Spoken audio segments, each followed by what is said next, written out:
नमस्कार, आप देख रहे हैं बिंदास खबरें। खबरों की दुनिया में आगे बढ़ें उससे पहले वीडियो को लाइक और शेयर जरूर करें। और इसी के साथ आज की पहली बड़ी खबर कि नहीं आएगा 8वां आयोग, वेतन बढ़ाने के लिए लागू होगा नया फार्मूला। आपको बता दें कि केंद्र सरकार के कर्मचारियों को फिलहाल 7वें वेतन आयोग के अनुसार वेतन मिल रहा है। हो सकता है कि सैलरी बढ़ाने के लिए लाया जाने वाला ये आखिरी वेतन आयोग हो। केंद्र सरकार अब कर्मचारियों की सैलरी के लिए एक नया फार्मूला लागू करके वेतन आयोग की प्रथा बंद करने पर विचार कर रही है। पूर्व वित्त मंत्री अरुण जेटली ने 2016 में इस नए फार्मूले के बारे में बताया था, लेकिन उनके देहांत के बाद ये ठंडे बस्ते में चला गया। आपको बता दें कि हो सकता है कि सरकार अब 8वां वेतन आयोग नहीं लेकर आएगी। अब कर्मचारियों की सैलरी में उसकी परफॉर्मेंस के हिसाब से बढ़ोतरी हो सकती है। और इसी के साथ अगली बड़ी खबर कि HDFC ने भी बढ़ा दी ब्याज दरें, होम लोन लेना अब होगा महंगा। आपको बता दें कि भारत की सबसे बड़ी हाउसिंग फाइनेंस कंपनी HDFC ने अपने ग्राहकों को झटका दिया है। दरअसल HDFC ने अपनी हाउसिंग लोन पर रिटेल प्राइस लेंडिंग रेट में 50 बेसिक पॉइंट यानी कि 0.50% की बढ़ोतरी कर दी है और ये नई दरें 10 जून 2022 से प्रभावी भी होगी। RBI की तरफ से रेपो रेट में वृद्धि की गई, उसके बाद HDFC ने ये कदम उठाया है। आपको बता दें कि इस कदम से ग्राहकों के EMI में वृद्धि होगी। और इसी के साथ अगली बड़ी खबर कि पैगंबर मोहम्मद विवाद के मद्देनजर जुमे की नमाज के बाद लखनऊ से कोलकाता तक बवाल, प्रयागराज में पथराव, रांची में कर्फ्यू। आपको बता दें कि पैगंबर मोहम्मद के खिलाफ विवादित टिप्पणी को लेकर जुमे की नमाज के बाद देश के कई हिस्सों में बवाल हुआ। यूपी के लखनऊ, प्रयागराज, सहारनपुर और देवबंद में विरोध प्रदर्शन हुआ। प्रयागराज और सहारनपुर नारेबाजी की घटनाएं सामने आई। प्रयागराज में पथराव हुआ। प्रदर्शनकारियों को काबू में लाने के लिए पुलिस को मशक्कत करनी पड़ी। दिल्ली के जामा मस्जिद और कोलकाता में जमकर विरोध प्रदर्शन हुआ। हावड़ा में भी प्रदर्शनकारियों ने पुलिस पर पथराव किया। इसके बाद वहां की पुलिस ने सख्त एक्शन लिया। आपको बता दें कि रांची में विरोध प्रदर्शन उग्र हो गया। कई वाहनों को नुकसान हुआ, तोड़फोड़ की गई और पथराव भी हुआ।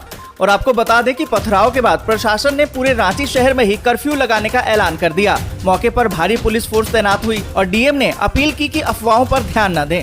और इसी के साथ अगली बड़ी खबर कि कोरोना की डरावने वाली रफ्तार, बीते 24 घंटे में फिर से 7,000 के पार नए मामले। महाराष्ट्र और केरल में सबसे ज्यादा मामले। आपको बता दें कि देश में एक बार फिर से कोरोना ने रफ्तार पकड़ ली है। भारत में कोविड-19 के एक ही दिन में 7,584 नए मामले सामने आए हैं और उपचाराधीन मरीजों की संख्या अब बढ़कर 36,267 पर पहुंच गई है। और इसी दौरान 24 और मरीजों की मौत हो गई है। और इसी के साथ अगली बड़ी खबर कि गैंगस्टर लॉरेंस बिश्नोई की बढ़ी मुश्किलें, कोर्ट ने फिर से बढ़ाया रिमांड। आपको बता दें कि गैंगस्टर लॉरेंस बिश्नोई की मुश्किलें अब बढ़ने वाली हैं। दरअसल बिश्नोई को पटियाला हाउस कोर्ट में पेश किया गया, जहां से उसे 4 दिन का रिमांड देते हुए स्पेशल सेल को सौंप दिया गया। आपको बता दें कि इससे पहले कोर्ट ने 5 दिन का रिमांड दिया था, जो खत्म हो चुका है, फिर पुलिस कस्टडी में भेज दिया गया है।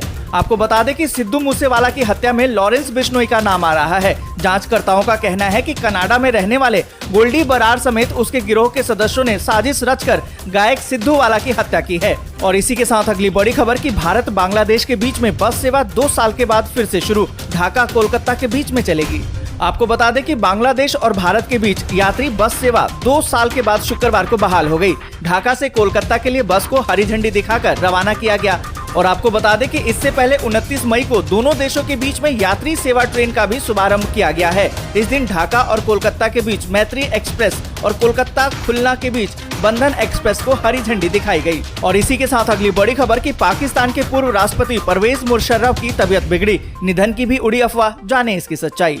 आपको बता दें कि पाकिस्तान के पूर्व राष्ट्रपति जनरल परवेज मुशर्रफ की हालत गंभीर बताई जा रही है। एक खबर के मुताबिक मुशर्रफ के करीबी सहयोगी और पूर्व सूचना मंत्री फवाद चौधरी ने शुक्रवार को इसके बारे में जानकारी दी। फवाद चौधरी ने कहा कि मैंने अभी दुबई में जनरल मुशर्रफ के बेटे बिलाल से बात की है, जिन्होंने पुष्टि की है कि वो वेंटिलेटर पर हैं। फवाद चौधरी जो इमरान खान सरकार में सूचना मंत्री थे, कभी मुशर्रफ के मीडिया प्रवक्ता भी थे। आपको बता दें कि मुशर्रफ मार्च 2016 से ही दुबई में हैं और लंबे वक्त से बीमार चल रहे हैं। और आपको बता दें कि परवेज मुशर्रफ के परिवार ने थोड़ी देर पहले ही एक ट्वीट करके बताया है कि वो पिछले 3 हफ्तों से अस्पताल में थे, लेकिन वेंटिलेटर पर नहीं हैं। उनके ऑर्गन ठीक से काम नहीं कर रहे हैं और रिकवरी मुश्किल हो रही है। और इसी के साथ अगली बड़ी खबर कि श्रीलंका में आर्थिक संकट से निपटने को 2 मंत्रालय गठित। बासिल राजपक्षे के संसद से इस्तीफे के बाद राष्ट्रपति ने उठाया ये कदम। आपको बता दें कि श्रीलंका के राष्ट्रपति गोटाबाया राजपक्षे ने देश में उत्पन्न भीषण आर्थिक संकट से निपटने के लिए निवेश मंत्रालय समेत 2 नए मंत्रालयों का गठन किया है। तकनीकी और निवेश प्रोत्साहन मंत्रालय विदेशी निवेश और निजी क्षेत्र में निवेश को प्रोत्साहन देगा। आपको बता दें कि पूर्व वित्त मंत्री बासिल राजपक्षे के गुरुवार को संसद से इस्तीफे के बाद नए मंत्रालय गठित किए गए। और आपको बता दें कि राष्ट्रपति गोटाबाया ने महिला, बाल और सामाजिक अधिकारिता मंत्रालय का गठन भी किया है। इस मंत्रालय में राष्ट्रीय बाल संरक्षण प्राधिकरण और समृद्धि विकास विभाग समेत 15 संस्थान शामिल किए गए हैं। और इसी के साथ अगली बड़ी खबर कि रूस की अब बढ़ेगी टेंशन, जंग के बीच जेलेंस्की को नाटो समिट के लिए आमंत्रण, जानिए क्या बन सकते हैं इसके समीकरण। आपको बता दें कि रूस और यूक्रेन के बीच में जिस मुद्दे पर जंग छिड़ी है वो मुद्दा आज फिर से गर्म हो गया है। दरअसल रूस नहीं चाहता है कि यूक्रेन नाटो देशों के समूह में शामिल हो, लेकिन जेलेंस्की को 28-29 जून को मैड्रिड में होने जा रहे नाटो शिखर सम्मेलन में आमंत्रण मिला है। और आपको बता दें कि रूस ने यूक्रेन पर हमला ही इसीलिए किया था क्योंकि वो नाटो में जाने को बेताब था। अब 100 दिन से ज्यादा जंग लड़ने के बाद जेलेंस्की का नाटो शिखर सम्मेलन में जाना और नाटो के उप महासचिव का ये कहना कि नाटो के शिखर सम्मेलन में यूक्रेन के शामिल होने पर निर्णय लेने की उम्मीद है। और आपको बता दें कि ये बड़े नाटकीय घटनाक्रम है जिससे रूस और बौखला सकता है। हालांकि 100 दिन जंग लड़ने पर भी रूस के हाथ अभी कुछ भी नहीं लगा है। और इसी के साथ अगली बड़ी खबर कि पुराने रूसी क्षेत्र को वापस लेने के लिए पुतिन ने अपनी तुलना पीटर द ग्रेट से की। आपको बता दें कि रूस के राष्ट्रपति व्लादिमीर पुतिन ने खुद की तुलना 17वीं सदी के अंत में रूसी सम्राट पीटर द ग्रेट से की है। एक रिपोर्ट में बताया गया कि रूसी सम्राट को समर्पित एक प्रदर्शनी में पुतिन ने 18वीं शताब्दी के पीटर द ग्रेट की स्वीडन की विजय की तुलना यूक्रेन पर अपने स्वयं के आधुनिक सैन्य आक्रमण से करने का प्रयास किया। आपको बता दें कि पुतिन ने टिप्पणी की और तर्क दिया कि पीटर द ग्रेट जीत नहीं रहा था बल्कि उस क्षेत्र पर लड़ रहा था जो रूस के अधिकार में था। और आपको बता दें कि CNN ने बताया कि उन्होंने यूक्रेन में आज के युद्ध को उचित ठहराया। रूस की हाल सैन्य कार्रवाई को लेकर सुझाव दिया जहां उनके सैनिकों ने यूक्रेनी शहर को नष्ट कर दिया है और हजारों निर्दोष पुरुषों और महिलाओं और बच्चों को मार डाला है, क्योंकि यूक्रेन एक वैध संप्रभु राष्ट्र नहीं है, वो वास्तव में रूसी क्षेत्र है। और इसी के साथ अगली बड़ी खबर कि रूस हो रहा है और भी घातक, यूक्रेन को मिले हैं हथियार, डोनबास के 97% इलाके पर कब्जे का दावा। आपको बता दें कि रूसी सेना के एक अधिकारी का दावा है कि यूक्रेन को जो भी तोपें मिली हैं उन्हें रूस ने तबाह कर दिया है। दरअसल रूस और यूक्रेन के बीच में जंग 100 दिन से ज्यादा का समय बीत चुका है, लेकिन कोई हल अभी निकलता दिखाई नहीं दे रहा है। हालांकि रूस ने इस दौरान यूक्रेन के कई शहरों में भारी तबाही भी मचाई है। इस बीच रूसी अधिकारी के मुताबिक यूक्रेन के नॉर्वे से मिली कई हथियारों को अमेरिका से मिले कई और हथियारों को नुकसान पहुंचाया गया है।